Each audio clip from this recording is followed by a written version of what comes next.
ito. So tinanggal ko itong may butas, no. So try natin na walang butas dito sa top niya. Subukan lang natin kung ano yung buga niya para hindi talaga siya laser.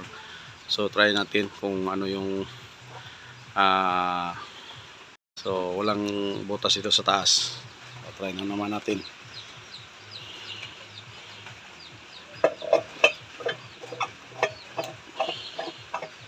Grabe kainit, no. Apuyin ko muna yung apoy nyo. Grabe kalakas. Sobra naman to. Hindi naman to siguro maapoy dito kasi magluluto ka, yung kamay mo masusunog dito. Magganyan ka ng salok.